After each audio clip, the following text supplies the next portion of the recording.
Hello and welcome to Vietnam. I am here for about 2 weeks and I signed up for a 2-day guided tour, something I wouldn't normally do, but I'm in a country where I don't speak the language and most of them don't understand me. So it seemed like the thing to do to sign on to a tour here. Cost a little over $1 million Vietnamese dong to go on this tour.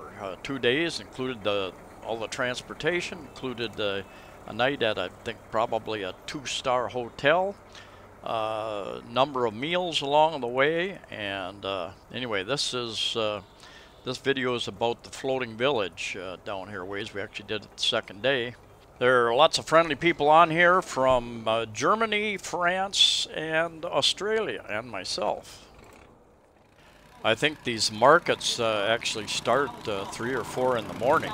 A lot of these boats come many kilometers from up the river. The Mekong River actually goes to I think 6 different nations. In fact, you can get on a boat, a ferry, and you can follow it up through Vietnam, Cambodia, Thailand, Burma, China, maybe. Anyway, this is the start of the floating village, the big one. We saw a little bit smaller one later in the day, the first day, but they kind of wind down. I think it's still going on pretty well. A lot of them, they've got a mast on the front, and whatever they hang on the front of that boat is what they sell. So if it's a coconut, they're selling coconuts. If they put a coconut leaf up there, for instance, or a banana leaf, it means they want to sell the boat, if I understood him correctly. And these boats are the houses for most of these people. And they've got kitchens, toilet facilities, and all that type of thing, usually in the back of the boat. And some specialize in a couple different produce, and others have just loads and loads and loads of produce. The sellers and the buyers. And a lot of the buyers were loaded up in these smaller boats and going to the different piers along the river and unloading and taking those to the public markets in the town. Vietnam is, I'm just amazed at the number of canals, and rivers, and tributaries. And we went up several of the canals to visit a number of different little factories making different things. And the commerce that takes place on that river is just amazing. And up and down the different tributaries and canals.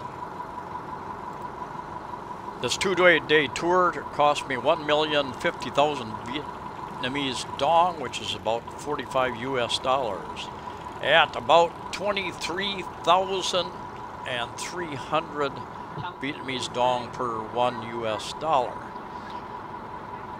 Anyway, extremely good deal to sign up. There's no way I could take a trip like that without getting on a tour like this, so I would recommend. There are different types of tours that go make different types of stops.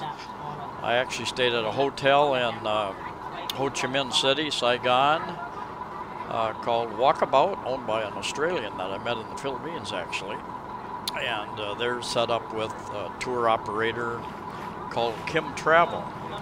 And there's dozens, probably hundreds of tour operators that can put you on in different types of tours. So a 1 day, half day, full day, 2 days, and full week probably.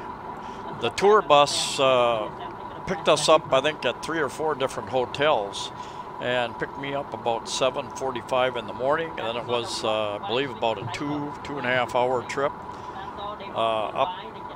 up to our first stop, and we got on the boat here and visited one floating village, which, like I said, was kind of winding down, wasn't that much, and then we went down the river an hour or so and saw a few other things. And then the next morning, there again, I think they picked us up at our hotels about 7:30, I believe, 7:20, and we went down, got on a boat right away, and then visited this relatively early in the morning, 8:30 or so. I have really been surprised at the number of tourists out, the tour buses, the tour boats like we're in, and as you go into these towns, just the number of foreigners. Some places it's like you're meeting more foreigners than you are Vietnamese. Vietnamese are in the stores and their homes and the businesses, and out on the street you've got just dozens and hundreds of foreigners going up and down the streets. There was one smaller boat that came up alongside of us, and he was selling mostly drinks and coffee. He was selling iced coffee, and I'm sure you could get hot coffee, lots of different sodas and teas, that type of thing as well.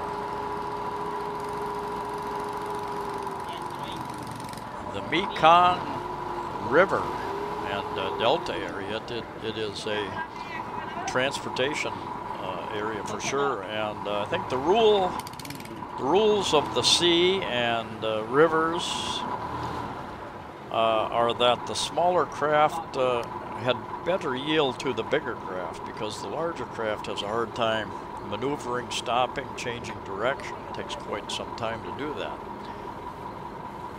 They also had gas stations out there in the middle of the river, or on the side of the river, and here's the guy selling coffee and sodas. Real friendly guy, and good price too.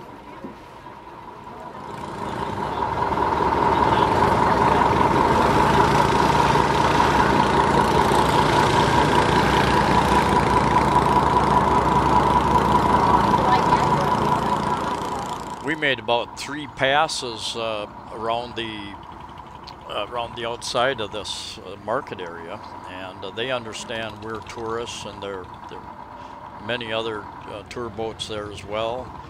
I think you can buy, but they expect you to buy wholesale, so they expect you to buy a fairly large quantity. So if you get together with a group that wants to buy a bunch of stuff, you could probably do that. Otherwise, they don't want to deal with the tourists. They've got regular customers. And whereas the river looks dirty, it's pretty much silt. It's just runoff. Looked like these guys were having a really, really bad day. And they're still on the boat. It's not completely sunk.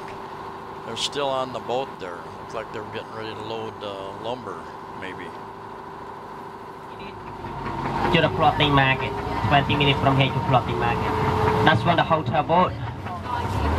Yeah, the hotel boat. That's when they go to Cambodia also. Yeah, Cambodia.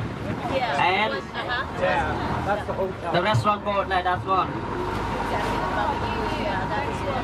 The first one, the green.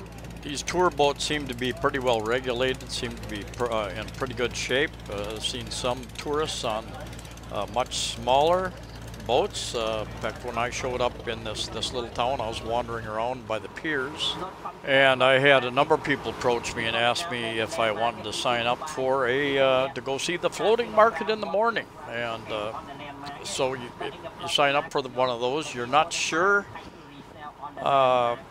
if the people speak, how much they speak in English, that type of thing. They're just going to take you down, show you around, and bring you back. But I had a really good experience on my tour. Had 3 different three different guides actually. One for the first day and part of the second day, the main guy, and then a second guide. He went back to halfway back to Saigon, Ho Chi Minh City, to pick up another crew, take part of the guys on the one-day crew back there, and pick up another crew coming in. And so then a second guy took over. He spoke not as good English, but good enough, and and then going back the next day, we went halfway back, and then we got into a larger bus because we were picking up people from another tour down a little bit further, and then they dropped us off at each of our individual hotels. So recommend an organized tour company that is tied in with your hotel, because they've got a reputation to keep up. Sand is huge, building for concrete, that type of thing, and in Vietnam, many places there's actually a shortage of sand, and I've read that they crush rock because it's cheaper to crush rock than to import it from other countries. So anyway, thank you for watching. Please like the video, share the video, subscribe. Safe travels to you all wherever you're at, and we'll see you next time. I've got lots more video that I've taken, and I'm planning on doing a lot more video in the coming week or so. So I'll be getting them up just as fast as I can, at least one every other day. I hope maybe one every day if I get the time.